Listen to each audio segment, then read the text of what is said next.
If you unravel the story and understand what these things are, their designs will be more compelling. I see. So there is fun in investigating it. Yes, there is. Rather than a story that is easy for anyone to understand, there is always more to the lines and settings, and if you read too much into it, you can find out that this is what it's all about, or that this design is this way because of this, and have an epiphany. Please try to read deeply.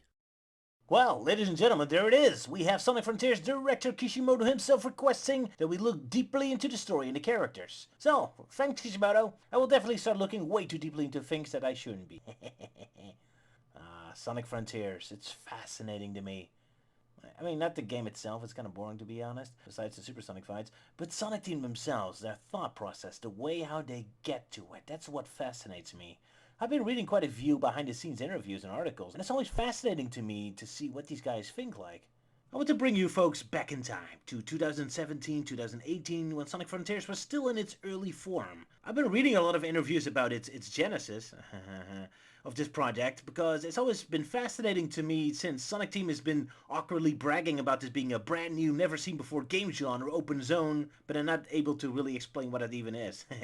So I wanted to understand what they're really trying to do. Now, this game has been in development for 5 years, the longest development time a Sonic game has ever had, and it has been play-tested intensely in that time. Now, initially, it's always been my impression that combat was Frontier's primary focus, while other elements like platforming and especially the cyberspace levels were probably added last. Why? Well, combat is the most advanced part of Frontier's gameplay, with all the moves and unlock tree, and it seems to be the central gameplay style to beat the game. While Cyberspace, most of the content is being recycled and Sonic's controls feel a little bit clunky and wasn't really coming alive until the speed dash was added several updates later. Feels like it goes against the entire concept of the game. I mean, this is the open world Sonic, right? Adding Green Hill Zone feels like it's Sonic Team acting out against everyone's complaints that the game doesn't feel Sonic-like enough. Fine, here's Sonic Unleashed's decaying corpse of gameplay back, complete with all its visuals and level design recycled from Generations and Adventure 2, your darlings. It's like it's a passive-aggressive way to shut up criticism. However, I got it completely backwards. No, I know the Sonic Team kept mentioning Mario 3's world maps during Frontier's promotion. That always amused me because it feels like a non sequitur. I thought they were just being coy, trying not to spoil the cyberspace levels that weren't officially revealed at the time yet. But no, apparently you can take them very literally on that. Initially, the game was exactly that. A playable world map, as Sonic Team puts it. Or hub area without any charm or efficiency, as I put it.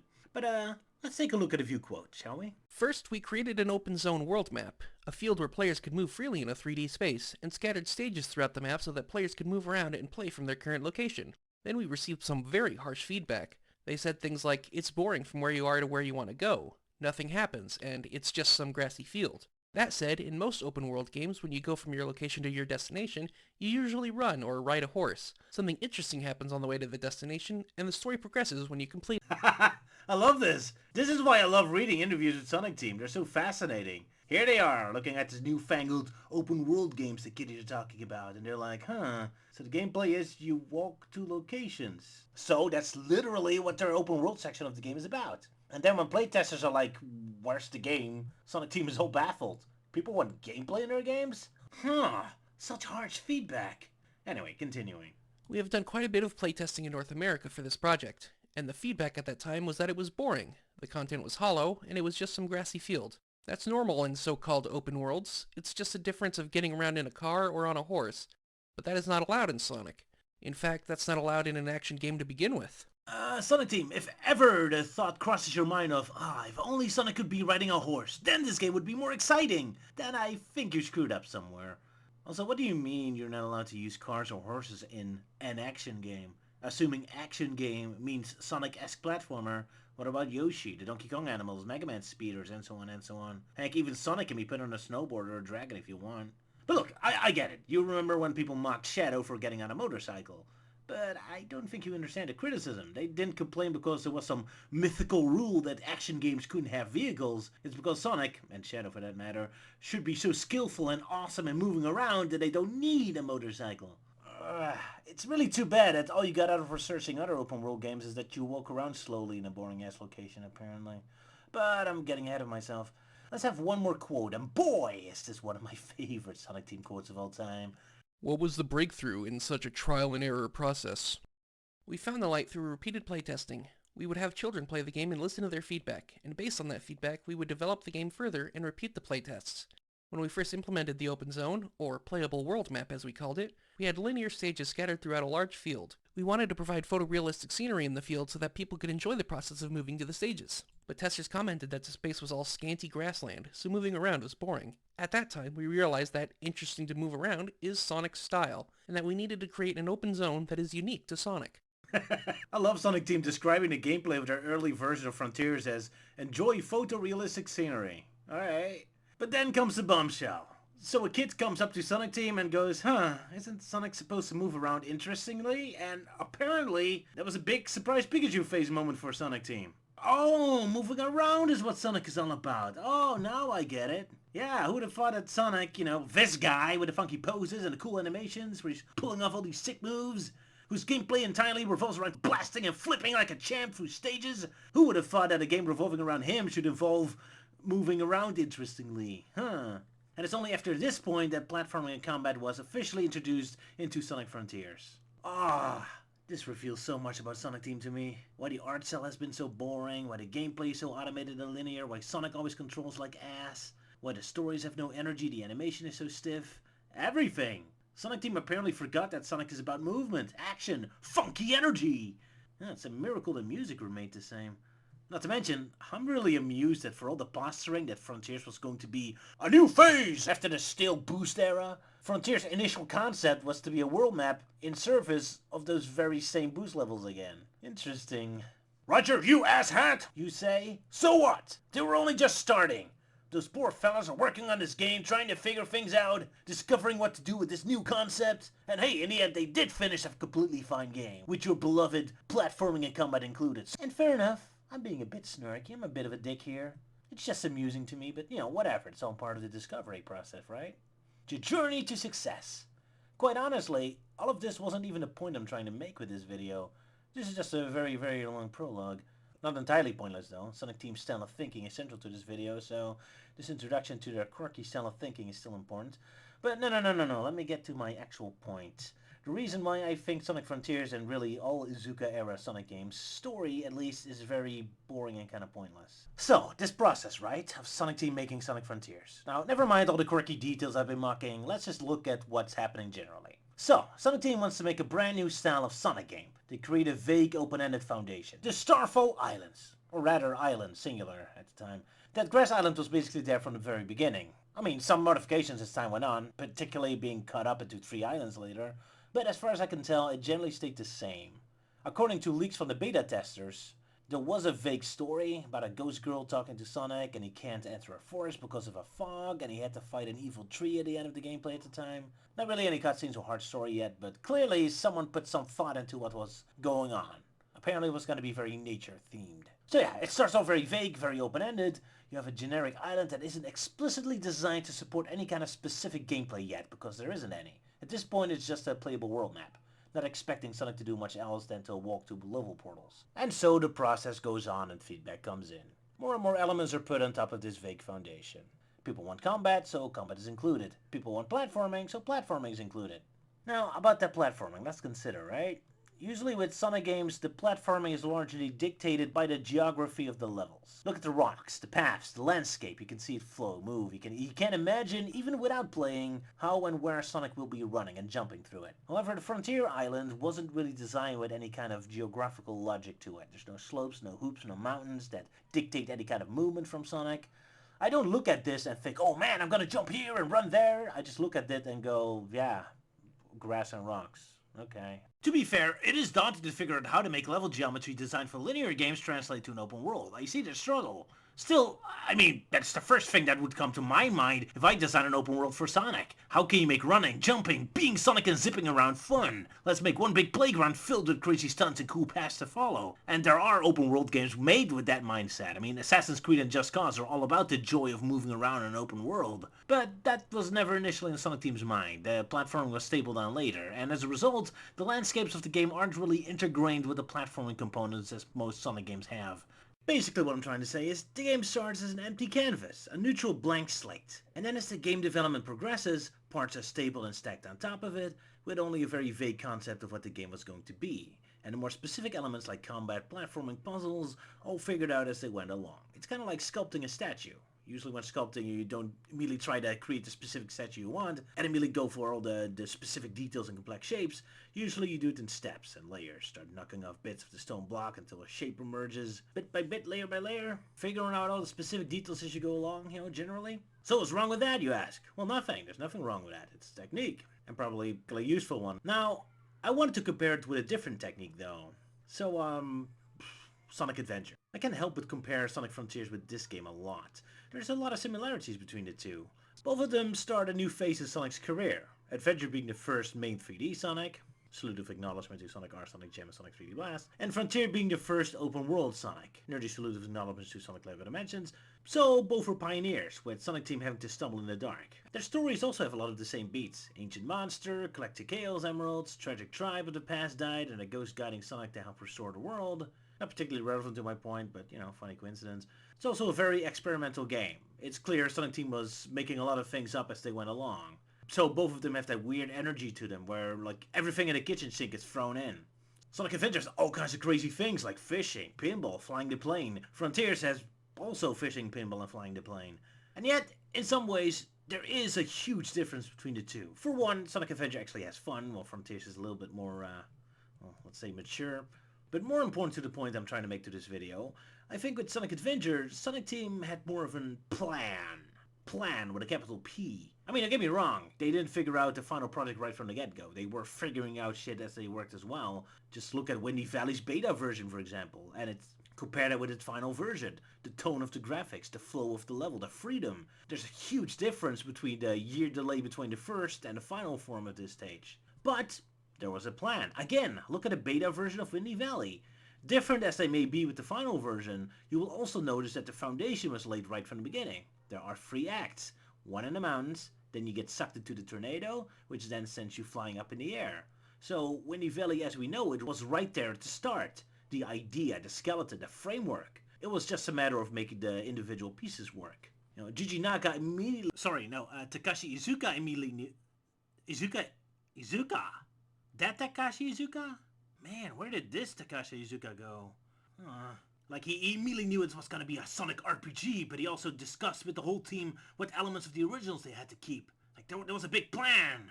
In his blog from 1996, long before production officially began, he mentioned the game starting on South Island, then moving to a casino town, and then the South American-inspired jungles. Sure, South Island morphed into Tails' workshop area here, but the beats are still there. There's storyboard for the cutscenes from all the way at the beginning of production. And sure, details are a bit different, elements have changed, but again, the foundation was laid. When development started on Sonic Adventure, there was a plan. A gameplay style was decided on, level concepts existed, a story was planned out and storyboarded. Things morphed and changed as production went on, but the skeleton was there from the beginning. And that feels like the complete opposite of Sonic Frontiers. Anyway, I was going through old interviews and I found this interesting one. Someone asking Sonic Team about the story connections from Sonic Frontiers with the rest of the series. Sonic fans often ask this question when a new game is released. Basically, the modern Sonic series is based on the classic Sonic games. But every modern Sonic game, such as Sonic Forces, Team Sonic Racing, and even Sonic Frontiers, has its own original setting and a new worldview. There was no special connection between them. Operating under Mario timeline style, I see. Only the first game is canon, and every game after that is a vignette, an isolated adventure that can be dismissed and thrown in the trash after it's done. Now, we fans love the idea that everything is one big epic timeline, like Lord of the Rings, Star Wars, the Marvel superheroes. Every installment matters, plot beats and characterization is carried over from episode to episode. One grand saga! But now, it's hard to kind of keep that ball rolling for decades. Increasingly more gunk for the writers to keep track of. Limits freedom, and as most modern Sonic games show, Sonic Team can barely keep track of the story they're actually currently writing, let alone give half a fuck about what came before. So, outside of falling into the endless reboots and spin-offs trap, perhaps you prefer to just create a series that ditches continuity and treats each installment as its own isolated adventure. Now, it isn't just Iizuka who mentioned this. I mean, here is Ian Flynn on the matter. Fans find these through lines between games and assume that there is some kind of greater plan, or that there is a particular type of consistency, when really each game is more or less treated as its own thing. as its own continuity, and if there's any overlap, that's because somebody either snuck it in or they, said, "Isn't that a neat idea?" and that somehow got approved. The deeper I've gotten into the series, the more I've come to realize is most of the continuity, most of the rationale is, either fans putting it together themselves or fans mixing comics attempts to rationalize it with what was actually in the games. So why do we dumb fans even think there was a timeline to begin with? Well, most Sonic games from Sonic 2 up to Sonic 06 at least had one connection with a different game. The Death Egg Saga, Sonic Adventure referencing Sonic CD and Fighters, Heroes leading into Shadows game, Sonic Battle leading into Sonic Advance 3. There's a lot of connective tissue. I mean, it's not perfect. Oh, no. Trying to follow Blaze the Cat's storyline from 06 to Rush, or Eggman Mega from Rush to Rivals gives me a headache. But at least we can all agree that there's some clear intent that all these stories are meant to be tied into one big tapestry together. In broad strokes, you have to be a little flexible with some details, but you get the general idea that at least something's cooking. And then Takashi Iizuka takes over to streamline the series, and all continuity goes flying out of the window. Now it's just a series of isolated vignettes, which, for Sonic Unleashed, Colors, and Lost Worlds, more or less works. I get Iizuka's attitude when it comes to, say, Sonic Unleashed. When fans are all like, "Why isn't Floating Island on a world map? Where's Shadow? Where's Gun? Shouldn't they be involved?" They can be like, "Look, you know the Muppets, right? They don't really have a big epic timeline. They're just performers, and each of their movies just exists in its own little pocket of logic, right? You don't question why Gonzo is Charles Dickens in one movie and an alien in the other one. He's a performer, and these movies, they're just performing that in-universe. So it's same with Sonic. Shadow's a Muppet, and he wasn't asked to perform in Unleashed, so the Shadow actor Muppet just shot commercials instead, okay? Unleashed is its own thing, and in that particular storyline, Shadow and Gun basically don't exist. And with Unleashed, sure, like Iizuka said, it follows the classic game, so Eggman and Tails are there, but otherwise it has its own world that's disconnected from what came before. Alright. As a fan, I don't like it, but I guess it kind of works. But, problem, Iizuka didn't mention Sonic Colors, Lost World, or Unleashed. Oh, no, he didn't. He mentioned Sonic Forces, Team Sonic Racing, and Frontiers. These definitely don't function as isolated adventures in their own side universe. Oh, no. These games are member-berry stew. More than half the content of these games is made out of characters, locations, and plot lines directly following the previous games. I mean, how the fuck does Team Sonic Racing work as an isolated piece of work? I mean, it's a nice excuse why Zavik is so spectacularly out of character, I suppose, but a story which is already a marathon of nothingness is even more meaningless if it's supposed to work like an isolated work. And Sonic at least kept its distance from the series, but Forces is all over shoving as many popular shapes in itself as possible, and never giving any purpose or context to any of these. Chaos Zero being there, a Shadow being evil, or the whole Tikal Pakamak flashback only has meaning to you if you're familiar with them through previous stories. Forces itself does absolutely nothing to create any context to why you should care about any of those. They're just random shapes that show up. I can watch, say, Mickey's Prince and the Pauper movie perfectly fine as an isolated work, since all characters and components are introduced within that movie's context and the story has its own beginning, middle, and end. I don't need further knowledge of the Mickey Mouse universe to get it. But Sonic Frontiers... Till's storyline is that he's broken up over his behavior in previous games and then makes a promise he'll be better in the future. Oh boy! A character arc, with the beginning and ending of it only existing in stories that aren't even in continuity. Hey, you know what would make the Christopher Nolan's Batman movie so much better? If you first have to watch the random Super Friends episode where the storyline is set up, and then play a random Batman Amiga 500 game to find out how the movie ends. Great. The Adventure era was messy already with its timeline, but in broad strokes at least there was a little something going on, but modern Sonic just feels like a marathon of shapes. Like someone just barfed out the exhibits of a Sonic museum into limbo and expects me to care about them. Oh my god, look, it's Tikal! Is she relevant to the plot? Do the writers have anything to say about her? Like, no, she's just there. Look, it's Shape! Look, it's the other Shape! Why is it here? Does it work in a timeline? Lol, nerd. There's no timeline. It's a cartoon. It's like a Bugs Bunny short. Except that it's short with no punchlines or setups or meaning or anything. It's a Bugs Bunny short where it just goes, oh my god, look, it's Taz! And then Taz just stands there and then dies and then nothing. Oh look, it's Green Hill Zone again! Right, so Sonic doesn't work as a saga because there's no rhythm, meaning, flow, or weight behind anything, but then it also doesn't really work as an isolated vignette or cartoon because these stories have no beginning, middle, or end, no point, no punchline, nothing. And Frontiers demonstrates this really well when we start looking at the characters. Ladies and gentlemen, and everything in between, I owe you an apology. I'm so sorry. As a result, I'll promise you, I'll change. From now on, the things I've been doing, I will continue to do. Thank you. You might be confused right now. Roger, you dope, what was that? What exactly did you apologize for? You never made that clear. How are you gonna change? How is doing the same thing you already did an improvement? Yes, well, welcome to Sonic Frontiers, amazing storytelling of nothingness. Haha.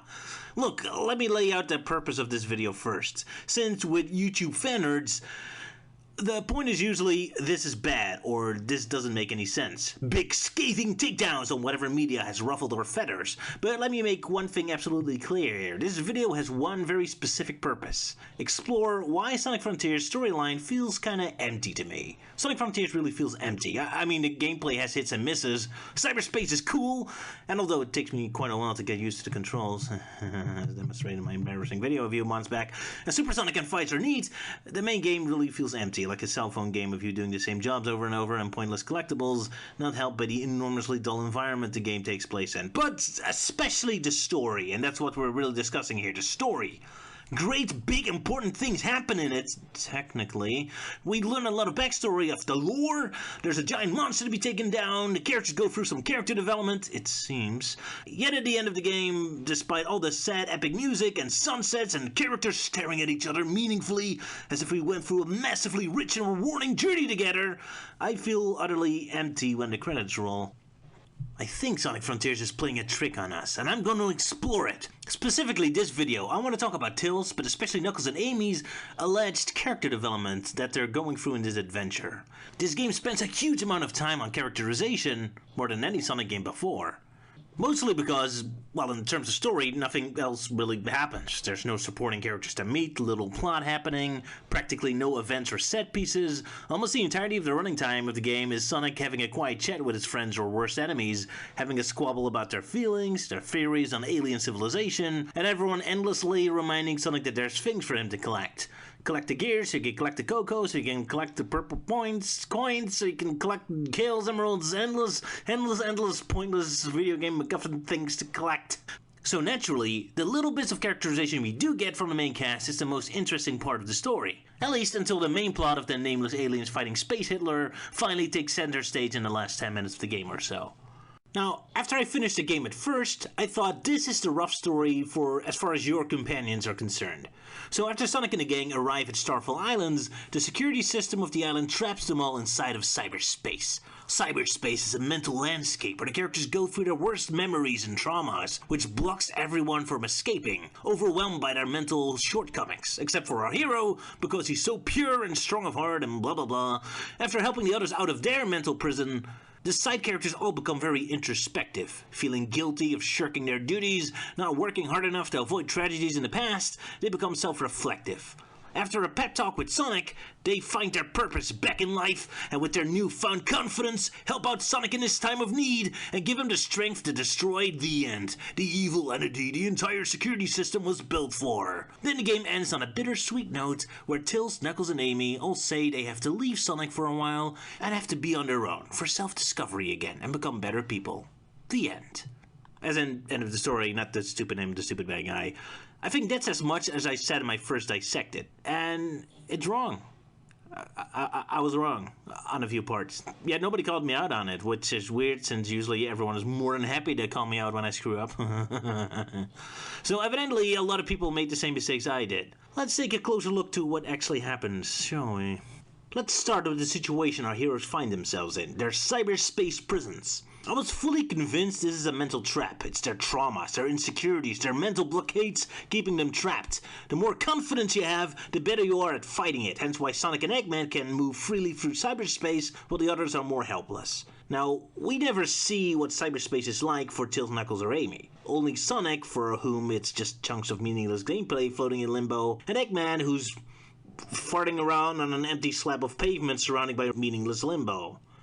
Very impressive pavement random shapes in Limbo, because Eggman is endlessly celebrating how incredible brilliant the random shapes in Limbo are, and how it's gonna help him in his master plan to take over the world! Somehow.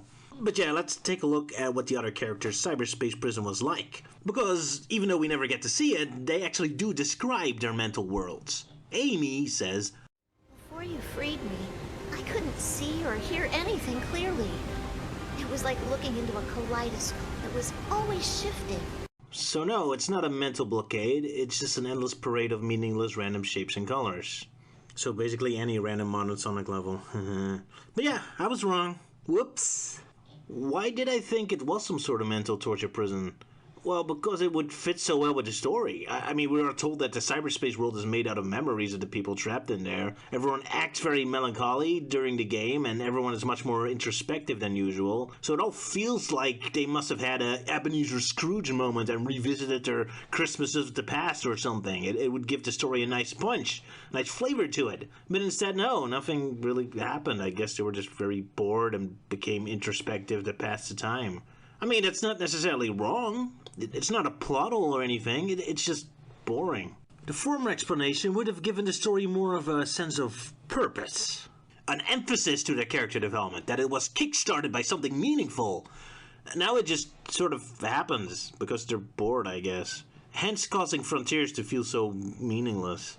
But yeah, I was wrong. Or was I? Let's take a listen to what Knuckles has to say about his mental prison, eh? Miserable. Like a living nightmare. It was the most alone I've ever felt. And at the same time, I was drowning in terrible visions and emotions. Well, Dread, he says something completely different. So Knuckles did have a nasty experience, it feeling like hell, and giving him an undefined sense of dread. And what does Till say? I was lost in cyberspace. I was confronted by another version of myself. He said I was just a follower, that I couldn't think or act on my own. So Amy had nothing, Knuckles has a vague sense of doom. Till says he met an evil twin of himself in cyberspace who did lay out the insecurities in his face. So I was right! Or was I? I don't know anymore. So it seems that for every single character we see there in cyberspace, it has a completely different experience. Sonic just has gameplay, Eggman has the most amazing empty slab of concrete and limbo he ever saw in his life, Amy had a parade of colors, Knuckles is overwhelmed with hellish but meaningless visions, and Tails is confronted with an evil version of himself representing his shortcomings. The one and only character who confirmed my initial theory. Or hypothesis, or whatever you call it. Right, so this can be explained. I mean, this is a mental world. There's no strict rules for what happens. Perhaps everyone's personalities manifest in each of them having a different experience. Maybe, since we later learn Sage is responsible for trapping them there, she somehow constructed specific traps for each, what she thought would be the perfect punishment. I'm sure we can have Ian Flynn flap down and give us a quick explanation for why it's different for everyone. However, let me make one thing absolutely clear for this video. I am not really interested in answers, in the how and why. This video is not really about figuring out the truth. This video is about Sonic Frontier's story feeling empty and meaningless. So regardless of the how and why, here's my problem. By lack of clear functionality of cyberspace, the story feels meaningless. Think about it.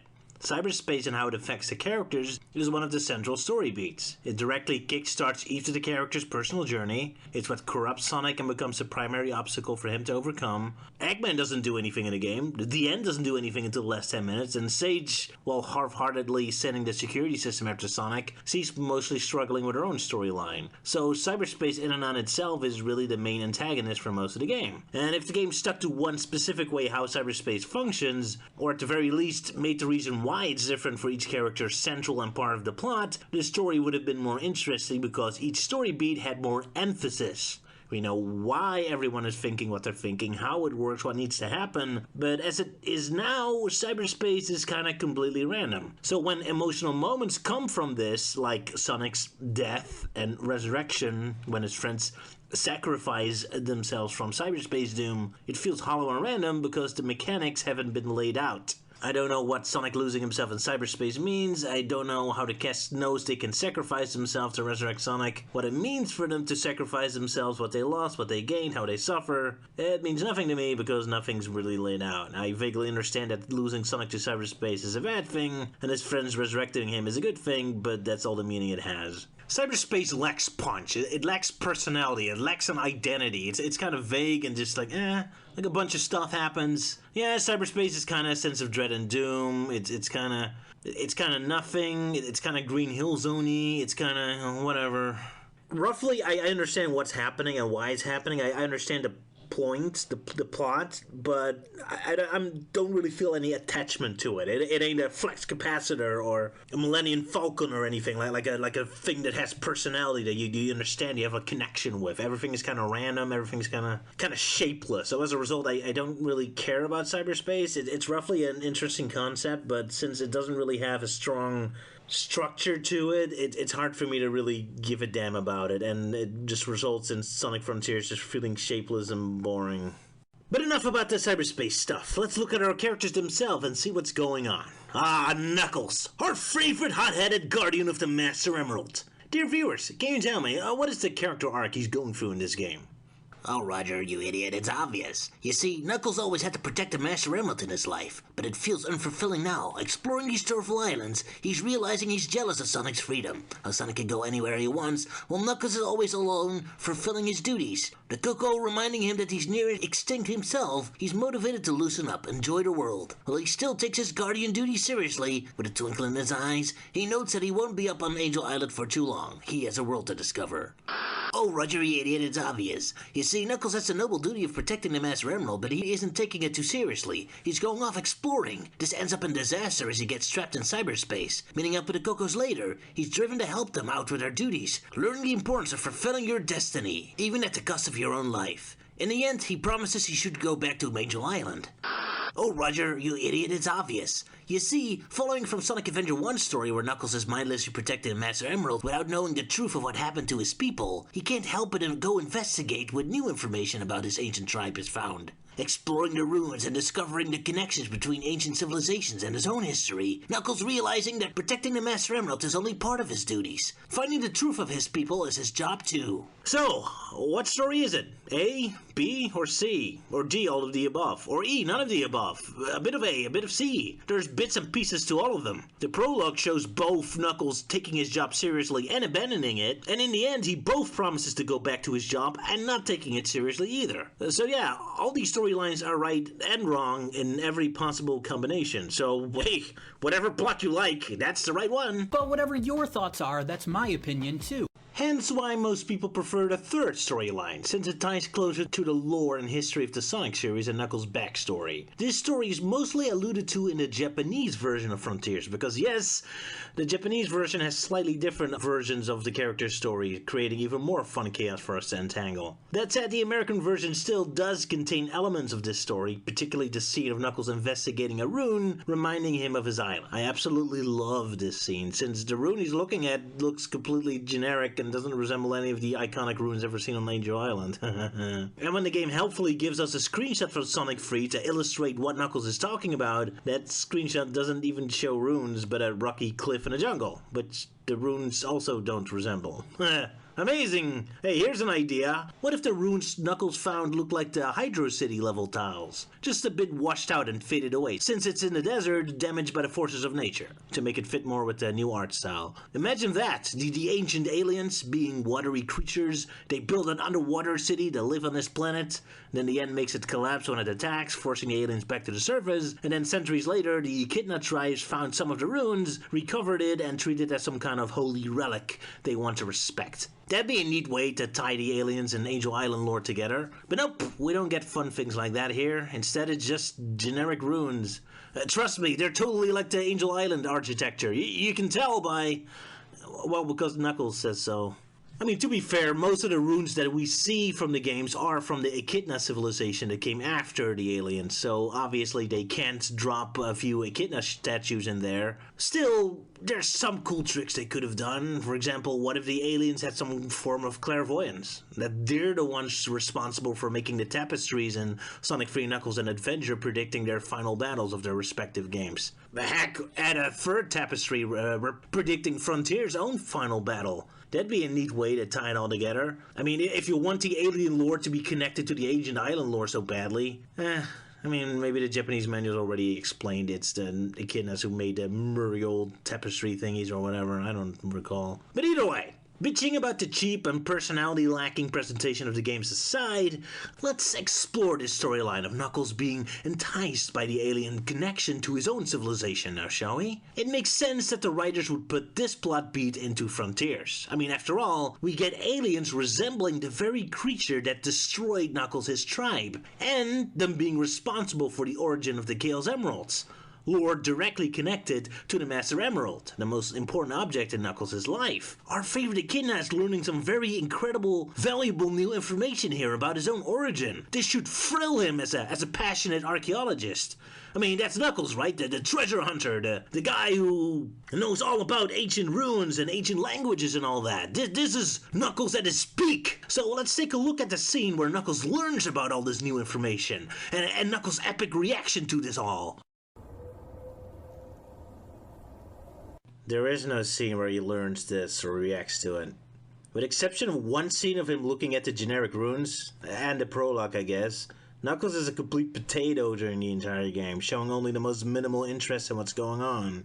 There's a reason why people gravitate towards this plot. It's amazing. Finally, after Knuckles has been a dumbass for decades, we put him right back at the heart of his storyline again. Knuckles the archaeologist, Knuckles the treasure hunter, finding himself a brand new civilization to explore, directly tied to his own tribe's history no less. This should be Knuckles at top of his game! We finally get Knuckles doing what he does best. Imagine, Eggman and Tails, usually the scientists and smarty pants of the group, are discussing what this alien civilization is all about. Knuckles can fire back, telling them that they're wrong, that he has tons of fairy tales and legends from his tribe's history to give new context to what they find. Imagine Knuckles and Eggman having an angry debate on what this piece of equipment does. Eggman reasoning from the cold, soulless mechanical explanations he found in cyberspace, while Knuckles has an entirely fresh perspective based on his people's own discoveries. We'd have Knuckles in the position of a scientist, and completely in character as well. Whoa! So of course this never happens. Now, okay, to be fair to Frontiers, there are a few scenes where Knuckles asks a question about the ancient civilization, and Eggman responds to him. Well, mostly in the DLC though, but still. There are so many huge ruins on this island, and the 4 rotating rings on Ares Island are ridiculously big. What a riveting observation. All the big ruins are like big. There it is, ladies and gentlemen. Archaeologist treasure hunting Knuckles investigating the history of his own tribes right there. Even followed up by Eggman mocking Knuckles over it for bonus points. So yeah, technically, the game does show Knuckles investigating this ancient civilization, but in the most low-energy, dull way possible. The 4 rings represent the 4 islands, and when they're rotating, they indicate the latent cyberspace is in effect. When a ring stops, it means there's some sort of abnormality in cyberspace. I'm certain there's a meaning behind their size as well.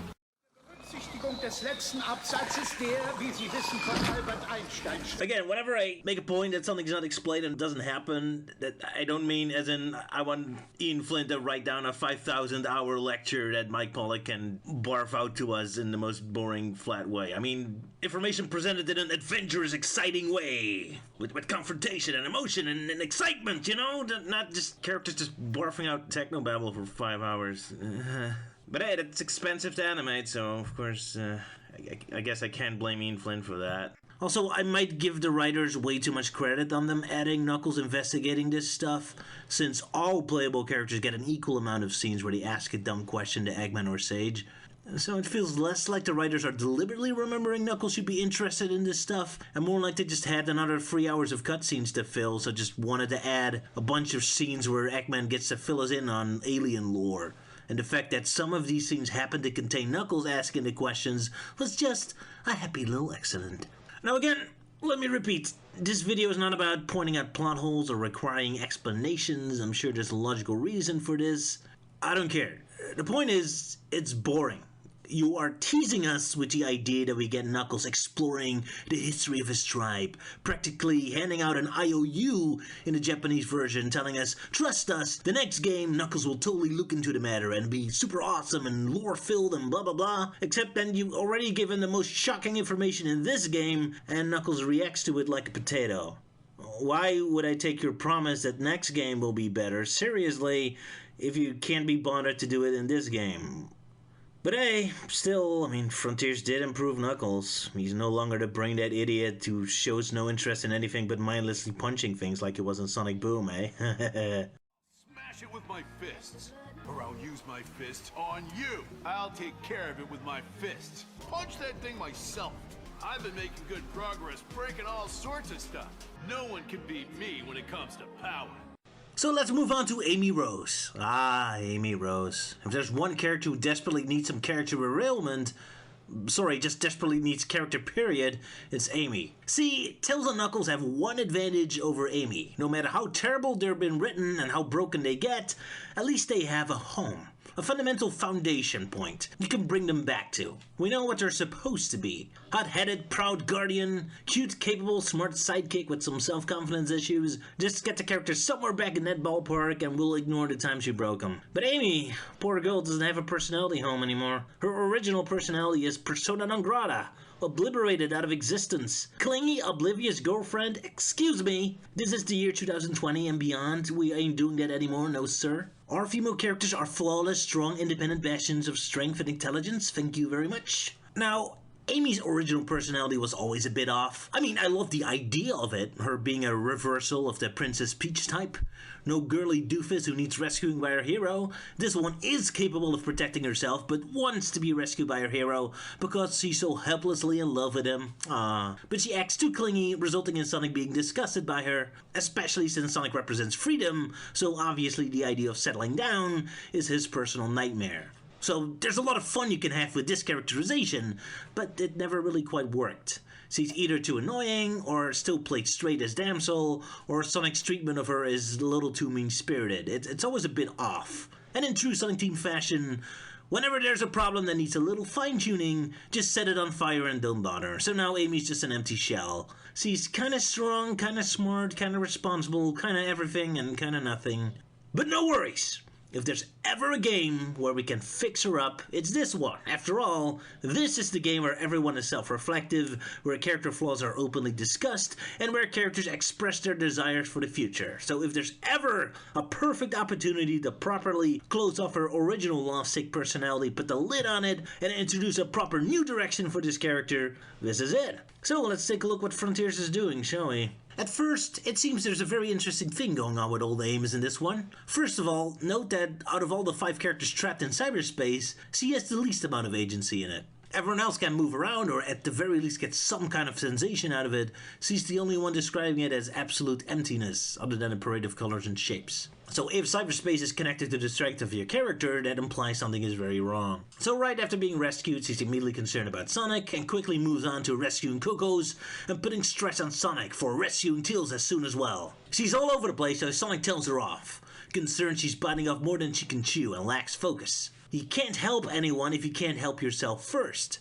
So boom! Here we have a nice piece of characterization, a character flaw, something to work with. After all, outside of her crush on Sonic, Amy's primary characteristic so far is that she's the social one, wanting to be friends with everyone and help everyone all the time, and now it's driven to its logical extreme. She's so occupied in trying to save everyone all at the same time that she lacks focus and loses herself in the process. Nice!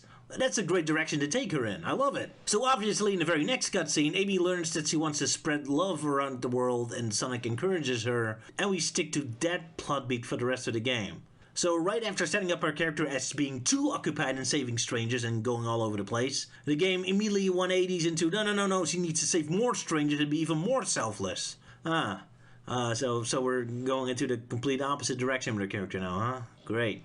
We never go back to the original storyline anymore. And when the ending rolls around and Amy sums up all that she learned, the big moral of her big lesson, it's that she's going to hang out with her best friends, Cream and Sticks, which has even less to do with her storyline, but there you go. But hey, world building! Instead of Ian Flynn just randomly dropping in pointless references and character names, we get a little world building. And now we know that Cream and Sticks are Amy's best friends. Ah. In fact, they're such best friends that when Amy had a picnic in the previous game and a birthday party in the next, neither Cream nor Sticks are invited or mentioned, and Sticks never shows up in the IDW comics as Amy's friends either.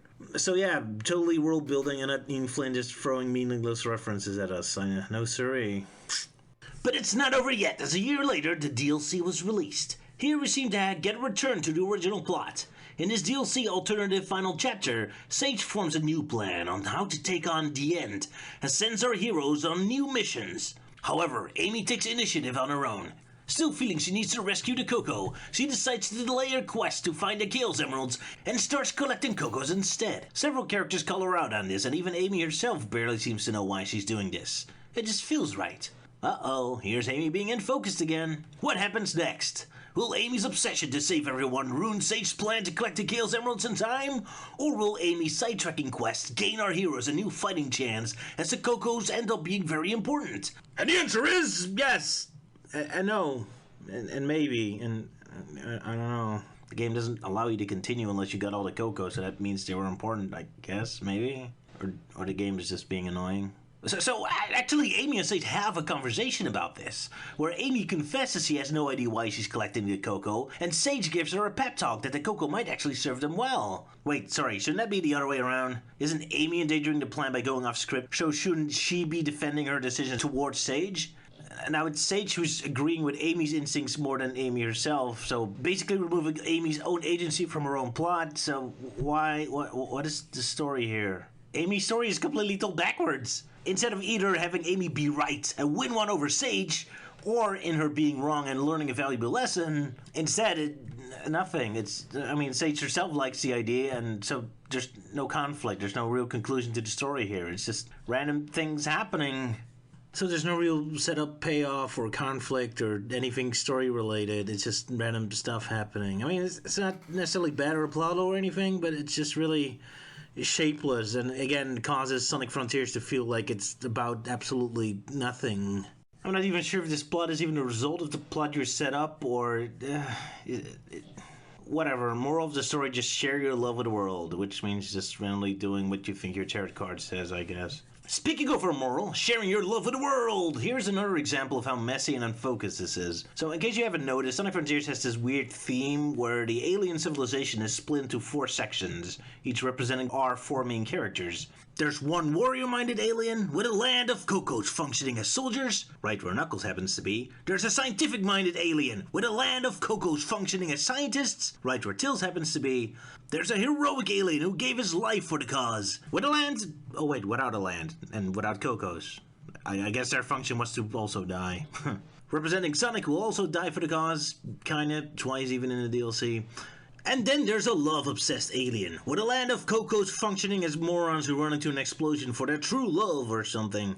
Well, technically they're supposed to be farmers, but that's barely brought up. And they're in Amy's Island. What a coinky-dink. These Cocos are constantly seen chasing their true love, or comforting their babies. So with all the setup of true love and motherhood, you'd think that them representing Amy's mindset, they're setting up a romantic plot for Amy. Her being in love with Sonic and her desire to become a mother one day, perhaps. Except no, quite the opposite. Amy's original position as Sonic's unofficial girlfriend has been entirely eliminated from her characterization. So what was that all about? I mean, the closest the American version... Don't worry, I'll talk about the Japanese characterization shortly. The closest the American version comes around Amy's supposed relation with Sonic is having Sage refer to Amy as Sonic's admirer. I mean, every time Sage talks to Sonic or one of his friends for the first time, she briefly introduces them to themselves for some reason. What character they represent, what they mean, and apparently Amy's main characterization, according to Sage, is that she admires Sonic. Okay? I mean, that puts her on the same level as every random faceless background civilian. I mean, everyone in this universe admires Sonic, even including his arch nemesis Eggman. That doesn't change the fact that he is a formidable adversary. I respect him. Characterizing her as the admirer of Sonic is like characterizing her as the one who breathes air. But anyway, that's a tangent. Getting back to topic. So, Amy's character arc, at least if you completely ignore the she's too unfocused one set up earlier, and go with the latter, she's learning to share her love with the world one, is that she's learning to be more altruistic, helping strangers in need. Like, that's something she needed to learn, but whatever. So why the heck is the catalyst of this character arc witnessing aliens expressing their true love? It's kind of hilarious that despite Amy being the one learning to be focused on helping strangers in need, it's her Cocos that are the most self-centered, kind of? Okay, not the right word, they're not self-centered, but I mean, the soldiers and engineers are all sacrificing their lives for their duties, while Amy's Cocos are more occupied with their own families, their own true love, or own kids, which is also noble lovable and caring, don't get me wrong, but it's different, right? I mean, not devaluing the importance of taking care of your own family, but plot-wise, right? For the purpose of plot, if Amy has to learn about helping strangers over your own interests, and again, as opposed to pursuing your own family, shouldn't her Coco be helping in a soup kitchen or something to that effect to get the message across? Again, technically the function of the Coco in Amy's care is being farmers, but that's only mentioned twice, and we never see any of her Coco do any farming or feeding the other Cocos. They rather run into an explosion to be with their loved one, so it's all kind of messy. I mean, it's all love-themed, I suppose, generally, but it's all different forms of love thrown into a pile. That's like me saying, I love eating chocolate, and therefore I'm a representative of love. But whatever. So, just like with Knuckles, Amy's giving two storylines that contradict each other. Wonderful. And then there's the Japanese version giving her yet another storyline instead. So while the American version is eliminating Amy's relationship with Sonic as much as possible, the Japanese version embraces it instead. Well, without ever really explicitly saying it. So if you hate Son Amy, you can still interpret her story differently if you wish. They keep the door open. Anyway, here, Amy's acting weird, aggressively pursuing her Coco side plot beyond what's necessary, dropping cryptic hints that it's more than just saving the Coco. It's so she can think about our future. Sonic tells her she's a crazy bitch for acting up, and Amy warmly smiles at this. Ah, romantic. One major complaint about the Japanese version is that the dialogue was clearly not written with the animation in mind, so often the facial expressions are hilariously out of place with what the characters are saying, and that's wonderful. To the Japanese version's credits, they do make Amy's revelation from her vision more logical to the story. She saw aliens express true love and run into an explosion, and as a result she says that it reminds her of herself and realizes that mindlessly running towards the person you love isn't enough. You also need to think of the now, that she needs to refine herself first. So hooray! Not only is the Japanese version relevant to the actual plotline of the Coco, they also give an actual in-universe explanation why Amy's obsessive behavior towards Sonic is going to be downgraded in the future, in-universe. So it's character development rather than just retconning it out of existence like the American writers did. Hence why most people prefer this version of the story, awkward animation be damned. And yeah, I like it. Heck, I said it in the introduction. This is the game where the writers can officially create closure on Amy's old original personality and introduce a new one. I mean, they didn't introduce a new one, but at least they allude to her searching for one, so that's a start. There's some minor squabbles I have with this one, though. One, Sonic's entire lack of reaction to the whole thing. It's kind of hard to care about Amy and Sonic's relation if Sonic just stands around like a potato, having zero reaction toward Amy's entire quest toward figuring out their relationship, neither encouraging nor discouraging it, mostly just mocking her. Kind of hard to be invested in their romance when Sonic just smiles vacantly in the background. It's in character for Sonic, don't get me wrong. But it goes to show that Amy and Sonic's relationship is designed to be primarily comedic in tone. It's funny seeing Amy spend all this energy on their relationship while Sonic is just waiting for her to shut up, or daydreaming about Boy Toy Shadow, or whatever the heck is going on in his brain. Writing this as a serious love story is really awkward unless you make Sonic drop his guard a little, or make it an outright tragedy or something. One interesting consideration about Amy's character growth here is that her quest to become more mature in her relationship with Sonic is doomed if Sonic himself never becomes mature. After all, he's the free like the winds, no responsibilities guy. So Amy becoming more mature, more housewifey I suppose, will not help in their relationship as it stands right now. Because if anything, that seems exactly the type of relationship Sonic is the most scared of. He doesn't want to settle down, he wants to run. So Amy's quest to become more mature in order to win over Sonic is tragically doomed from the start and will only push him further away.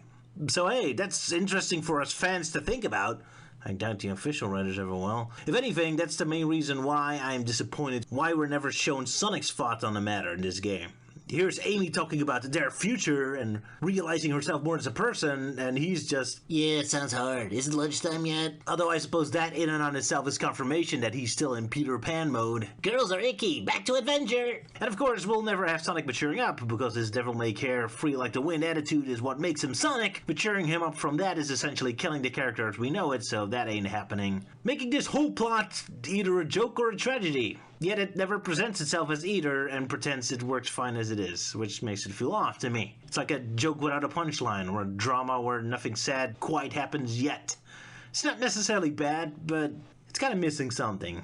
But yeah, the Japanese version is kind of good, so hooray, thumbs up. Too bad that ain't what we got for the American version, which makes it unclear how much of this is canon and will be followed up on in following games. And to the American writer's credit, I guess they are trying to give Amy a new personality type, as they seem to be building her up as some sort of detective lately. Especially demonstrated in Sonic's murder minigame, where she themed her whole birthday party around murder mysteries. But even here in Frontiers, in the DLC anyway, we see her play detective. When she does something Sonic never did for some darn reason, actually talks to the freaking Coco and asks him for answers. Hooray! I love it. Now, check out her amazing detective skills. Do you know what happened to the Chaos Emeralds?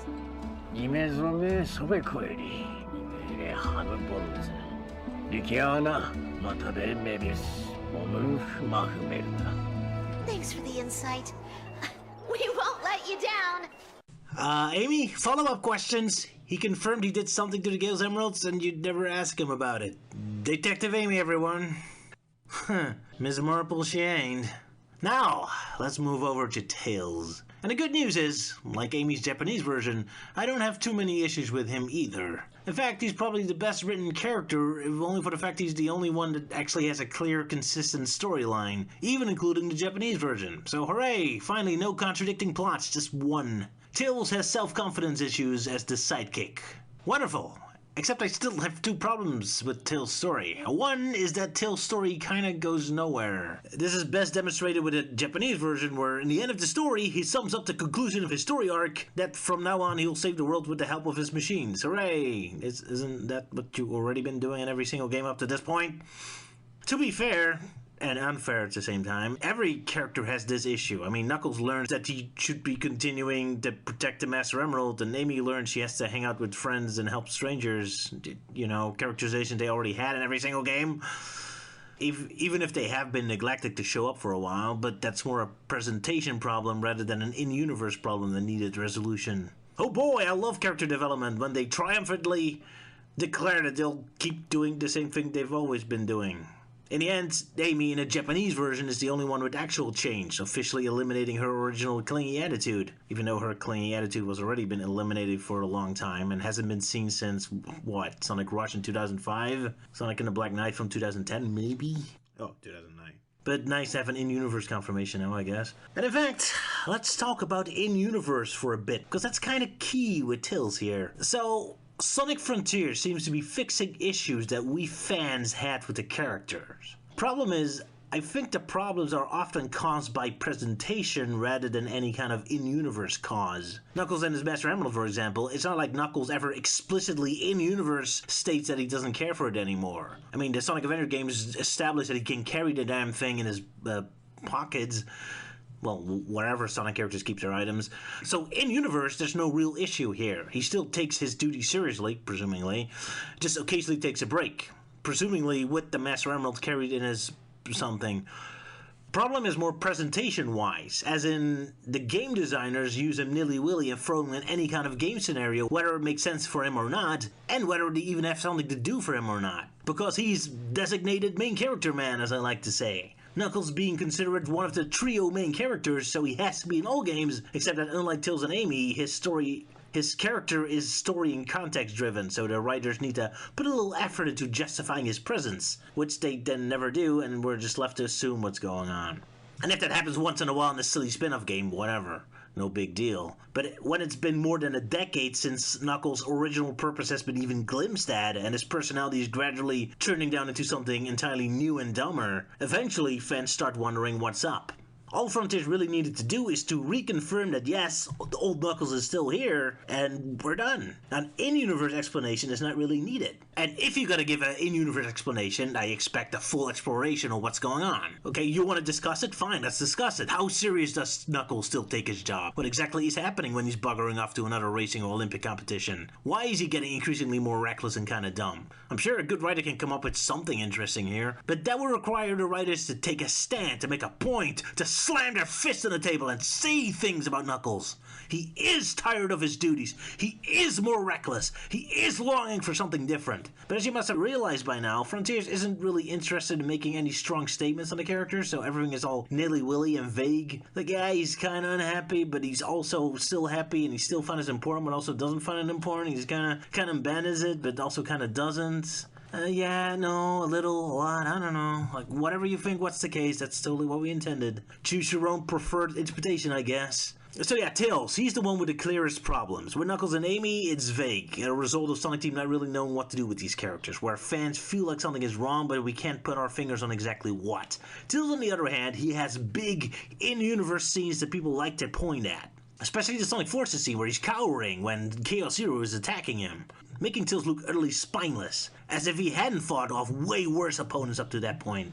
And then in the second place, there's the Lost World scene where he suddenly becomes angry and jealous towards Sonic for over him perceiving Sonic trusting Eggman more than Tails, despite in a very previous scene showing both of them being equally exasperated and sarcastic on the prospect of having to work with a doctor. But yeah, so in Frontiers, these scenes, or well, at least the Sonic Forces scene, that's the only one directly called out, they're being brought up. Tails is frustrated. He's lost value as a hero lately. He's just cowering on the sidelines instead of kicking ass. And when Sonic points out he did have a few heroic moments, we get the infamous, "Then I've been inconsistent" statement, which practically feels like the writers breaking the fourth wall and outright slapping the previous stories across the face, which is kinda satisfying, but also weird. So, why does it feel like a fourth wall breaking meta statement rather than a proper piece of characterization, you may ask? Well, like I alluded to before, in-universe problems versus presentation. Look, as satisfying as it is to see the most hated Tails scenes getting called out, I have an issue with this as it approaches these scenes from a meta perspective. Fans hate it because they're inconsistent writing for Tails. At least that's what they think.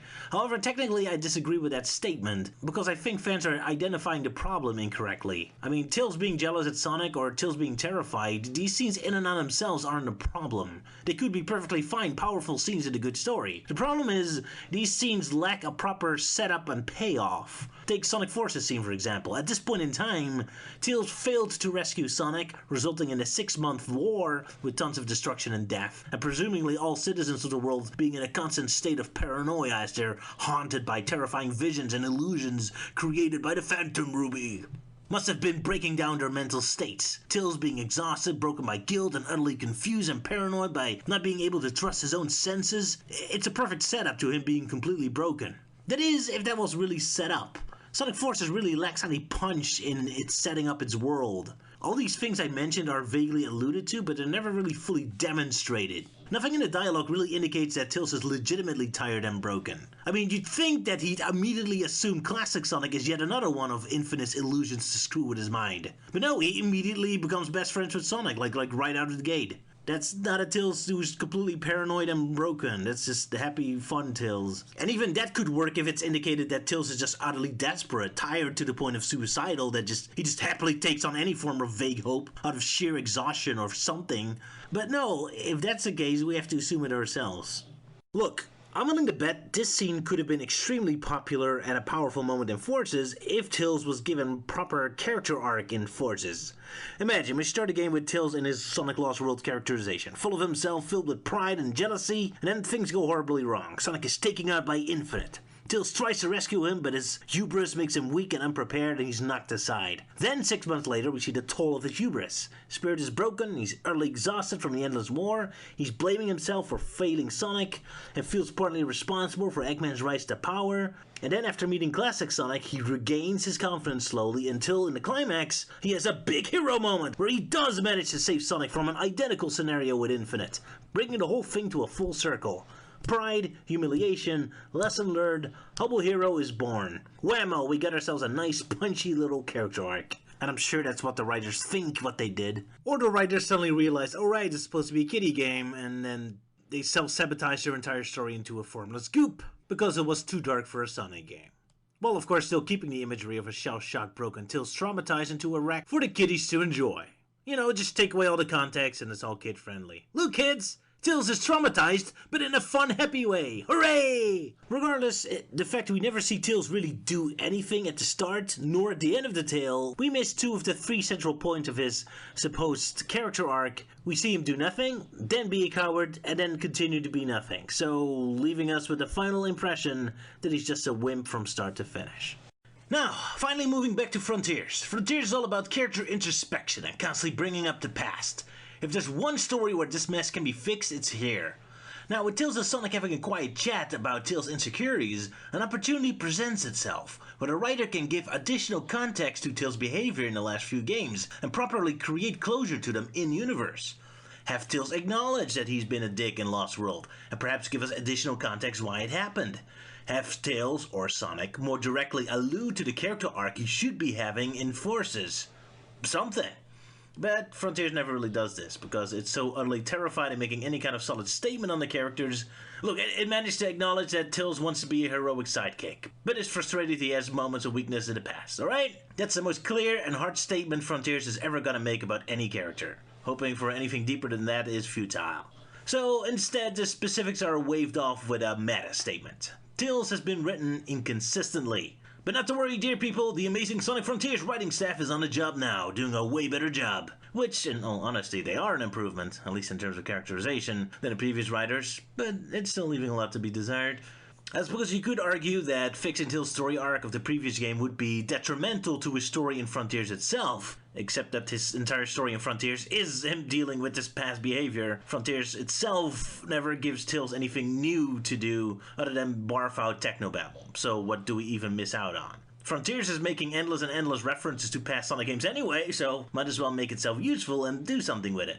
And worse, the whole scene just kinda leaves a bitter taste in my mouth, because instead of addressing the actual problem of the infamous Tails sequences, the fact they fail because of a lack of setup and payoff, proper context in the story, they're instead dismissed as Tails being inconsistent, as if implying that Tails having any kind of emotion at all, him having some jealousy or terror is in and on itself a bad thing that should never be happening.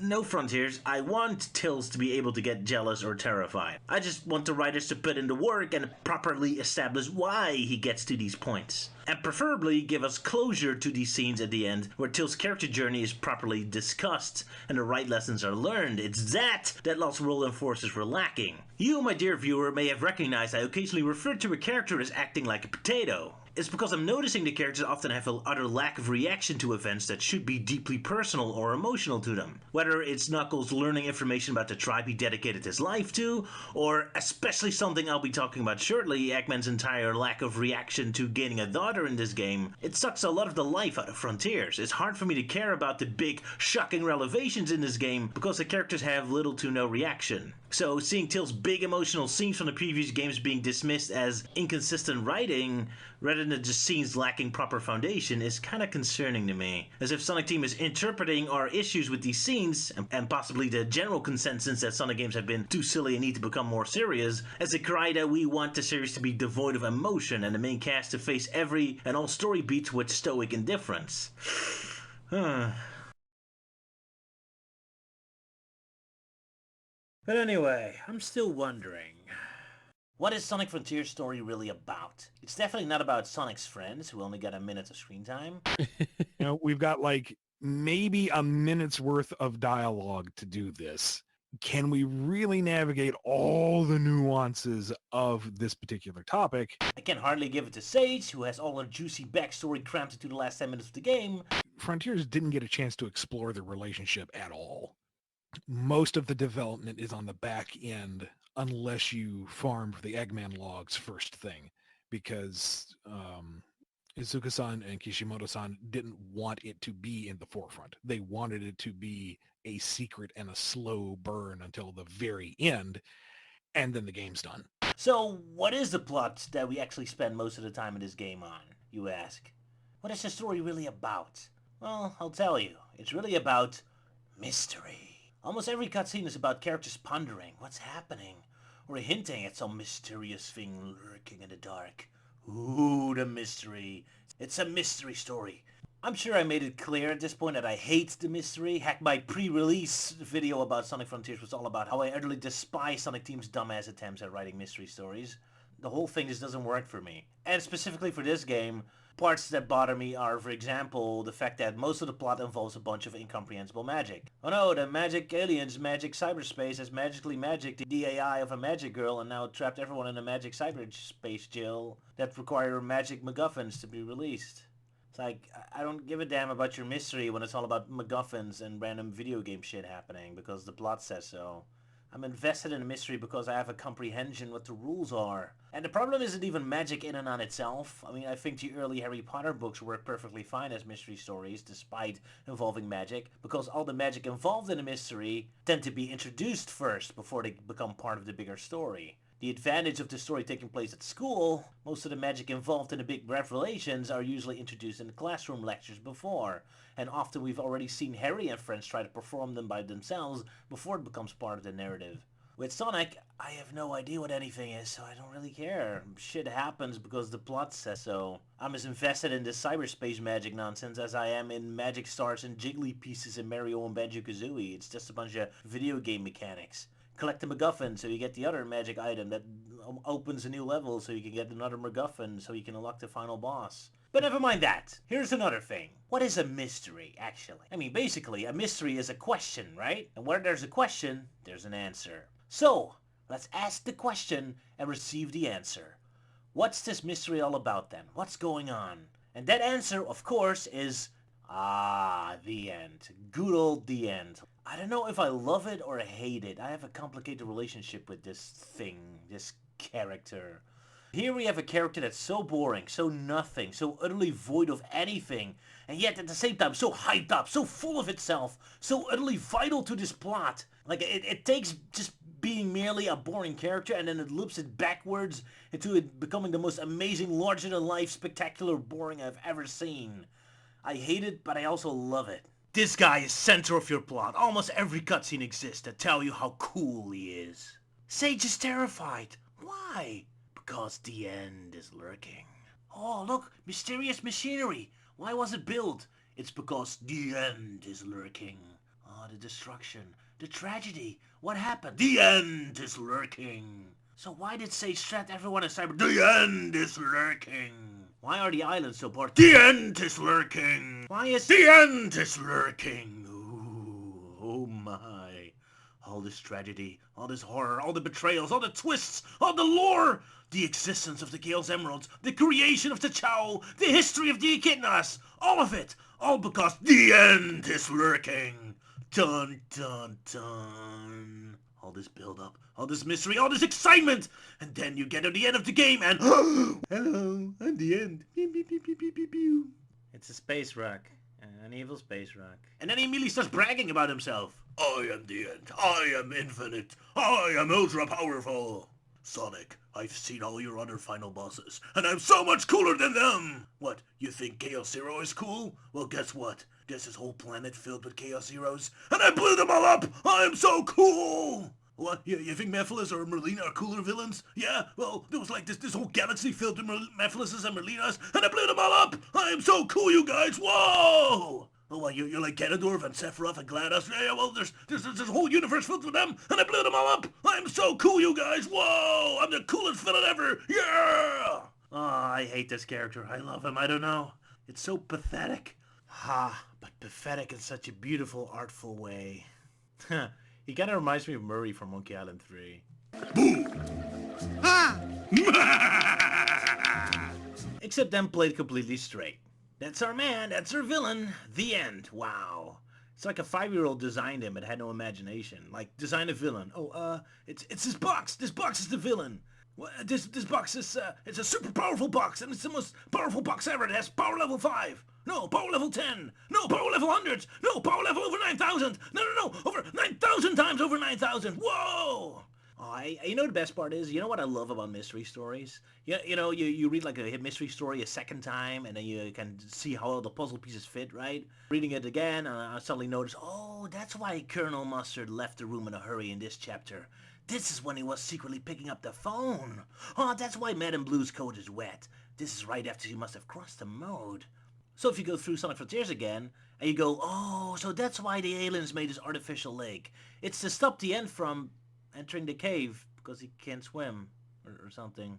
Sure. Oh, look, the soldiers are making a wall. That'll stop the orbital laser? Okay.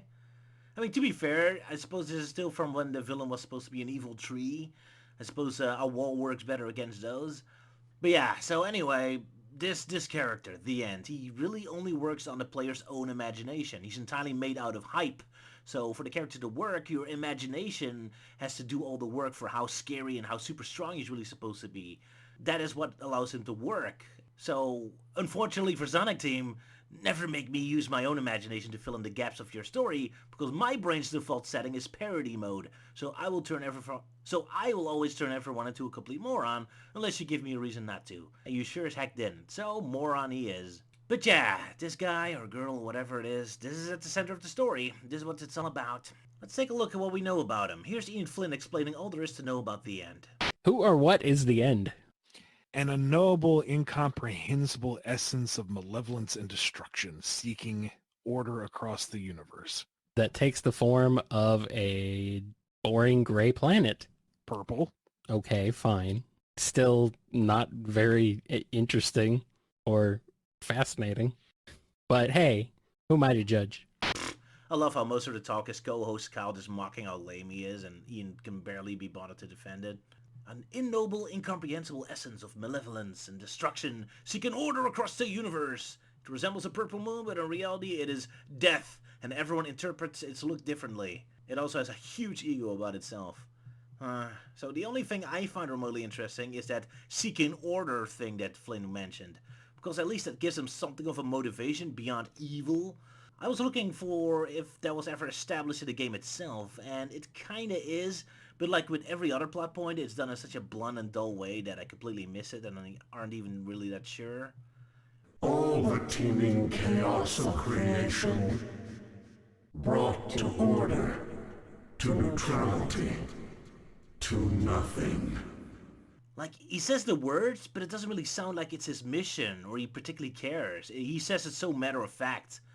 Life is chaos, so I blew it to neutrality. That's just what I do. Like, alright, good for you. But it doesn't sound like a big mission statement from him. The second interesting part about the End is that he's representing death. And that's why he has a shape-changing form. Which is only brought up by the director's Twitter and never actually explained in the game. So I really doubt it's a legit plot point. I bet Sonic Team is just embarrassed how lame the End is and made up that as an excuse. Sonic Team made up a real villain. This hypothetical evil tree only mentioned in leaks from the prototype. I have no idea what that would have been about, but regardless of that what-if scenario, the tree was eliminated. Why? I'm not entirely sure, of course, but I have a hunch it has to do with Izuka randomly demanding that Chaos Emeralds come from space. The idea that the Ancients brought the Chaos Emeralds from space was in the story that I was given. That was baked in. After all, if he suddenly introduced his whole concept that aliens are doing this interstellar traveling, then how does a tree fit into all of this? Did the tree fly through space? What is this, Sonic Axe? So it got scrapped and replaced by an evil moon, probably because making an orb and slapping a Photoshop moon texture on is all they had time for. But hey, thank goodness, because this new plotline of Chaos Emeralds coming from space is so valuable, so interesting. Oh, it's so important to this story. I mean, I really love the reaction that the Sonic characters have when they learn this piece of information. You know? None. And I love how it changes the context and adds new meaning to everything that Chaos Emeralds ever have done and how they work. None. And I love how the Chaos Emeralds help us understand the aliens better. It doesn't. It's just another idea in a vacuum. Ah, Sage and Robotnik. What a pair. I mean, they're the heart and soul of the story, right? So they should get most of the screen time. Ian Flynn, how much screen time did you dedicate to this wonderful pair? First, Frontiers didn't get a chance to explore the relationship at all. Most of the development is on the back end, unless you farm for the Eggman logs first thing. Great call, Sonic Team. Save all that character development until right before the game's over. Great. I think that's why Eggman and Sage are so freaking boring in most of this game. So, Sage. After all the previous attempts of Sonic Team of creating a brand new character all failed, they had a much better idea. For the new character, just steal. Take Agathe, that meme of the upside-down Sonic Mania sprite resembling a hypothetical Dr. Eggman daughter that people love. I mean, great idea. Everyone already loves this idea. Everyone loves the idea of Eggman having a cute little mini-me daughter. With this, your character's already beloved even before you get to the drawing board. Combining that with Rai Ayanami. I hope that I pronounced that right. An anime character who's stolen from so often that it's a literal TV trope on its own. I mean, not to undersell Sonic Team though. They do add their very own special sauce. giving Sage the absolute nothing of a story to suck away all charm, value, and warmth that Agatha and Ray might have had. Wonderful. Lucky for Sonic Team, people just love the idea of Eggman having a daughter so much that their imagination filled in all the holes. So I guess that Sage will fare a lot better than Infinite and Zavik ever did. Now, Sage's main purpose in the story is to show up whenever there's a bit of a lull in the story, which is about 98% of the entire running time, to remind the player that some mysterious mystery is mysteriously being mystery somewhere. So trust me, bro, this story is super exciting and stuff, and not boring at all. Besides that, there's technically 2 real storylines going on with her, but don't blink at the wrong time or you'll miss them. One is her origin, that she used to be this AI device created by Dr. Eggman, who, when connected to the alien cyberspace system, suddenly magicked into a girl. Eggman reacts to this by... he doesn't. Apparently his equipment magically turning into children is a normal occurrence to him. So Sonic Frontiers is marketed as a mystery story. It's all about solving the exciting mystery of the story. So here we have Eggman's device coming in contact with alien technology, transforming into this suspicious looking girl. And right then, Eggman is suddenly sucked and trapped into cyberspace. And now he's entirely reliant on this suspicious girl on getting him out. See, when she connected to the system, she discovered the entity of the End hidden within, and in a panic locked Eggman inside of the cyberspace to protect him. Well, can't blame her for acting in a blind panic. Happens to all emotionless AIs. And of course, there Sonic comes barging in to rescue his friends from cyberspace, which would release the End, so Sage declares him enemy number 1 and starts manipulating the alien security system to send in their guardians after the blue blur. However, Sonic and his endless optimism and confidence slowly inspires her to come clean, explain the plot, and start working together with the heroes to take out the End. Now, this story is easily the best plotline of the entire game. In fact, the best storyline we had in most of the recent Sonic games, in fact. Now, not because I particularly like this plot though, in fact I kinda hate it, but it's technically the best plot, if only because it's the only one that actually has a setup, conflict, and resolution. Extremely rare for modern Sonic. I do have a few gripes with it. For one, the entire opening sequence is missing from the story. At least the part where the AI is magicked into a girl by the alien technology. Me and several people beat the entire game without having any idea this was supposed to be a plot point and had to be told through external sources. There's no cutscene of it, it's never mentioned in the audio blogs. The only reason we know it's supposed to be part of the story is because it's brought up in some promotional material of the game, and it's vaguely implied in the story. Now, since this entire game is hyped up as a mystery story, you'd think this would be important, right? After all, this makes Sage a very complex character. Is she good? Is she evil? Is she really obedient to Eggman? Or is she really distorted and overtaken by the End or the alien technology stuff that forced their essence into Eggman's AI and is secretly manipulating what's happening to her? This could have been a thrilling side plot where Sonic and Eggman start questioning Sage's loyalty, especially combined with the reveal that it actually was Sage who's responsible for trapping Eggman, and is actively sabotaging the attempts of the others to get out. I think there's a confrontation here where Sonic and Eggman could accuse her of being the villain, before the shocking reveal that she was just trying to protect him from the End. But no, none of this story ever really happens in any capacity, despite all the puzzle pieces being right there. Instead, the story really does what modern Sonic games always do with their story. Absolutely nothing! In fact, let's talk about that reveal, shall we? Let's talk about the big reveal that it was Sage all along who trapped Dr. Eggman into cyberspace. Dun dun dun! You remember the sequence where this is revealed, don't you? No? Oh, well, here's the sequence where Sage reveals that she was the one trapping Eggman inside. We must get you back into cyberspace, immediately. I just got out! That was the whole point! I ran millions of simulations. The only way I can keep you alive is if you're not here when it gets out. Well, there it is. Cramped inside a scene with 500 other things happening, and it's only implied and easy to misinterpret. And then there's the other scene where Sage explains it in more detail to Sonic. In an optional conversation, of course, no need to inconvenience the main cutscenes with anything relevant happening.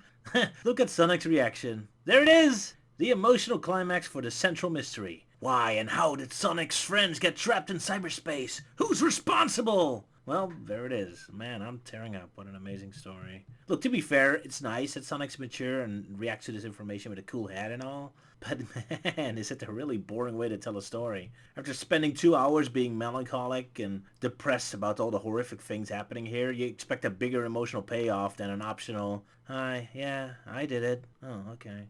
But yeah, it's a good story because it has a beginning. Sage shocked by the existence of the End. Conflict, everyone's trapped, and she attacks Sonic. And resolution. Sonic's optimism inspires her to chill out. So on a pure technical level, it's a good story, as opposed to all the nothing going on with the other characters. Damn Shaman makes us sit through endless scenes of Sage constant vague doom saying, "Ooh, you're all doomed! Something is maybe coming somewhere, something, somewhere, somehow. Ooh. Sonic, how come you're so brave to face down the thing?" Well, Sage, I'll tell you. The reason why Sonic is not scared of the thing is because he has no fucking idea what the stupid thing is. In fact, 5 minutes ago you were drooling about how amazing and scary and awesome your latest dumbass Titan was, and then I just shoved down a sword down its face, so I'm not particularly impressed by whatever you consider to be intimidating. Whew. But anyway, for now, let's instead focus on the second and more personal storyline with Sage and her relationship with Dr. Ivo Robotnik. I have to admit, I don't understand Sage's storyline with Eggman at all. Or rather, I think my brain is constantly way more interested in the wrong details. At first, I thought her story was about her looking at Sonic and friends goof around made her sad that her father isn't like that because Eggman acts like a stoic potato throughout most of the game. But then there's the audio logs. But she's harassing Sonic as well. I love it! Sage told the funniest joke during her report. I tell you, she's a chip off the old block. And even in-game, there's one cutscene where they also joke around. So then I thought it was about Sonic being more optimistic and hopeful towards the battle against the end.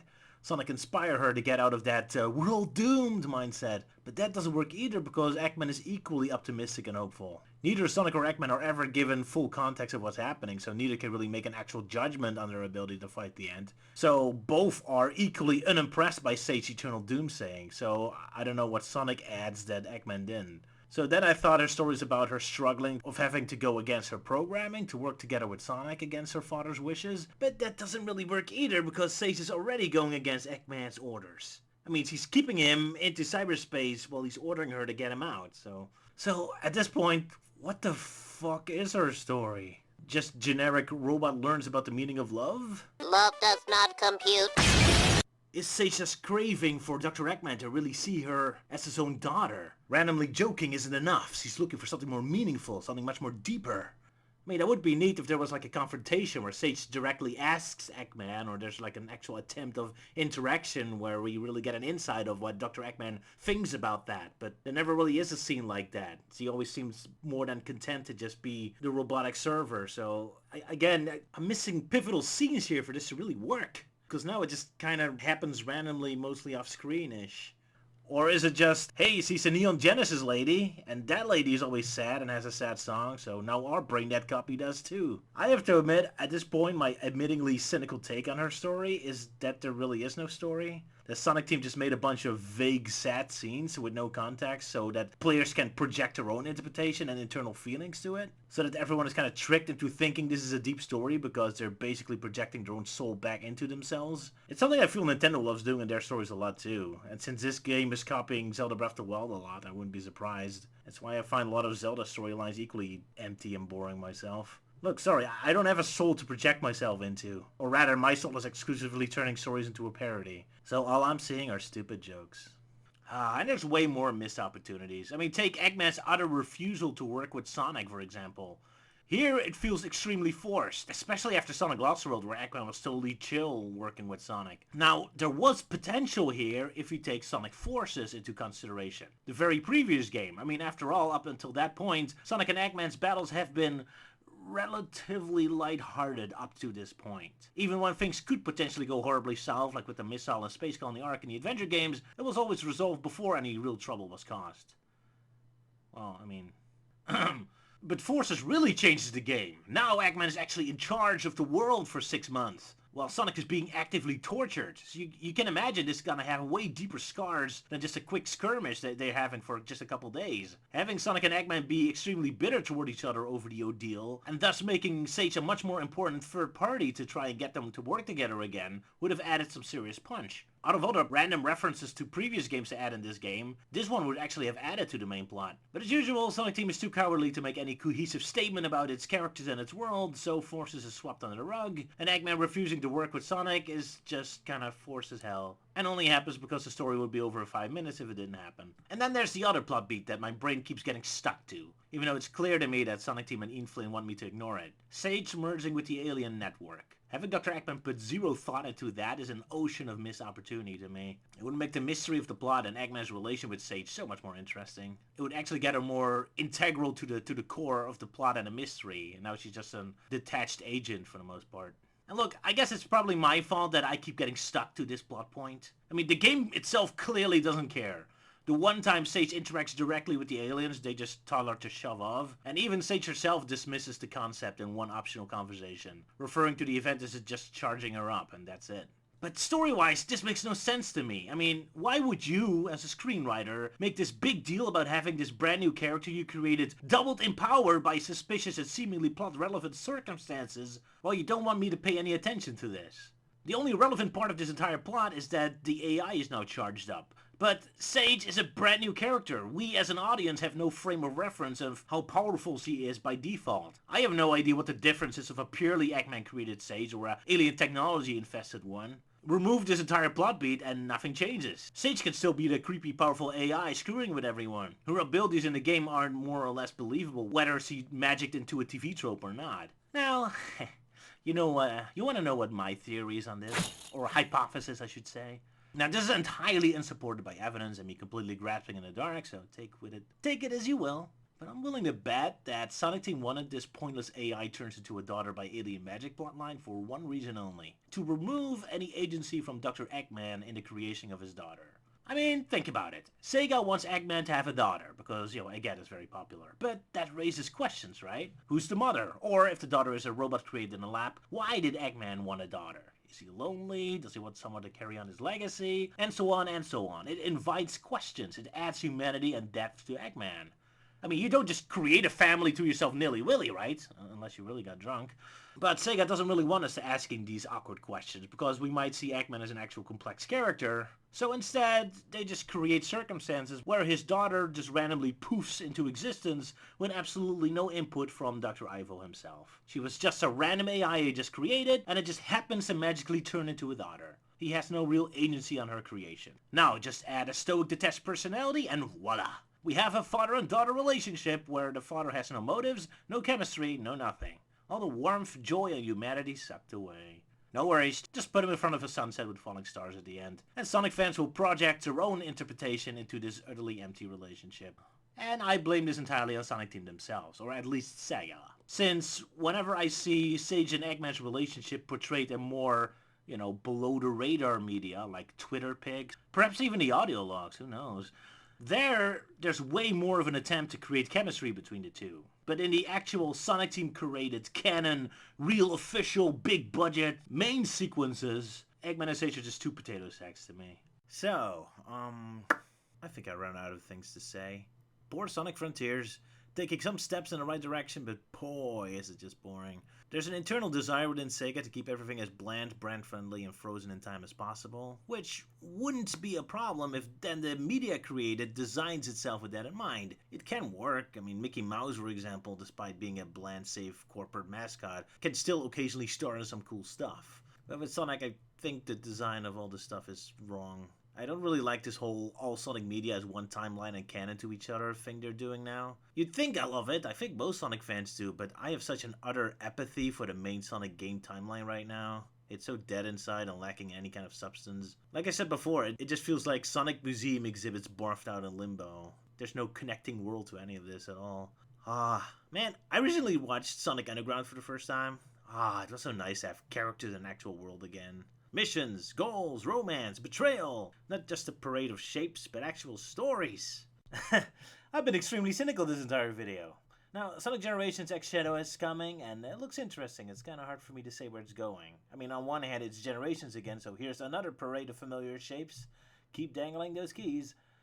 And on the other hand, I keep hearing rumors that Ian Flynn's rewriting even the original Generations now, and to give it a lot more weight to it. And the animated prequel looks like it's actually doing things with the characters and isn't just edgy Newgrounds cartoon of Shadow fighting Remember Shape 87. So there might be some very interesting things about to happen. So hey, guess there is hope. Really curious to see what's happening next. Well, game's going to be out soon, so I'll guess you'll find out what I think about the full game when I make a video on that one.